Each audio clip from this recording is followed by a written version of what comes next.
Today, we're really getting into something that sounds big, maybe even a bit out there, TAO. Right, it has that reputation. Yeah, exactly.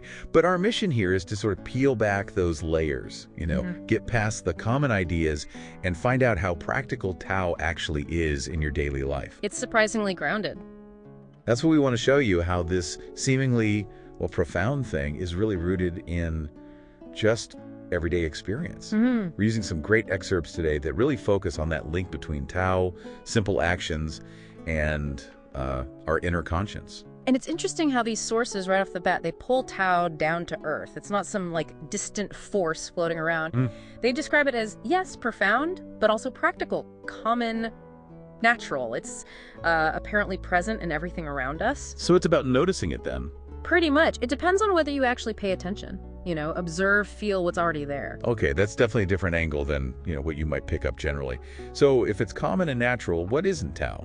What are the misconceptions? Well, the sources are really explicit on this. TAO is not about supernatural power. It's not peculiar forces, not evil spirits, none of that. Right. It's simply about observation. Right. Feeling what's intrinsically part of existence, just recognizing what is. Okay, here's where I think it gets really interesting, especially for you listening. This idea that the path to, heavenly status. That's the term used. That it actually starts with earthly duties. I mean, that kind of flips the script, doesn't it, on the whole spiritual journey idea? It absolutely does. And the real insight there isn't just do your chores, it's deeper. Oh, so? It's that when you genuinely engage in the mundane stuff, like the sources emphasize being truly filial to your parents, calling it the root of being human. Okay. Or being loving, responsible with your spouse, your kids, being trustworthy with friends, just being a good citizen following the law. You're not just playing roles. You're doing something more. Exactly. You're actually building the foundation for, a pretty profound inner shift. It makes everyday actions a form of spiritual practice, done from your highest, authentic, inspiring self. So it's less about the specific action, maybe, and more about the intention behind it, your commitment, your conscience. Yes, precisely. That core thing of holding on to and acting according to your conscience, the source literally says that is TAO. Wow. Okay. Yeah, it underlines that someone living by TAO doesn't deviate from that conscience, which they also call the true self. So it's not just outward actions, it's this deep inner alignment. It's about cultivating the mind. Right. I like the metaphor they use.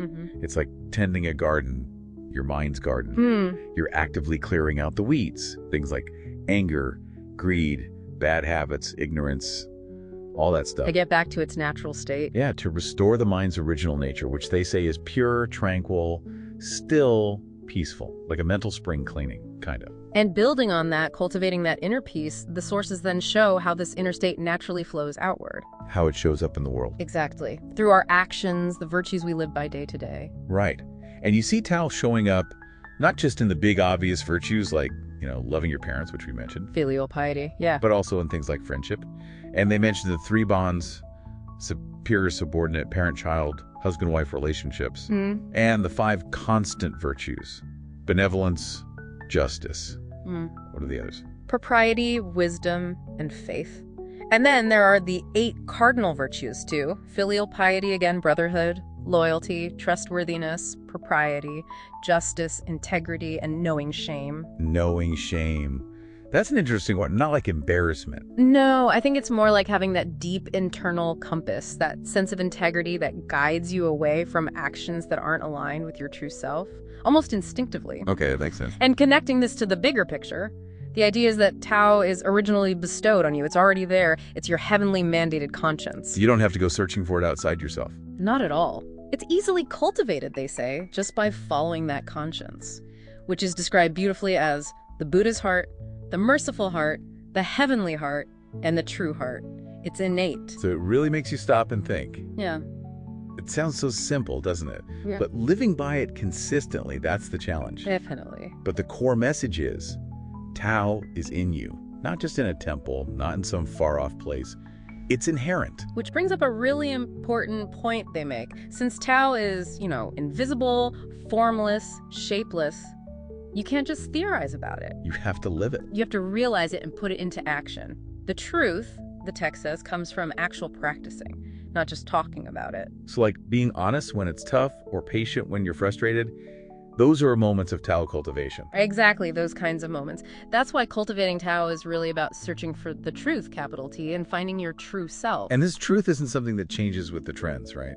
No, it's constant, never changing. It's called the essence of Tao, the substance of heaven. And embracing that truth, living from that place, Leads to a peaceful life. that's what the sources suggest, a peaceful, harmonious life.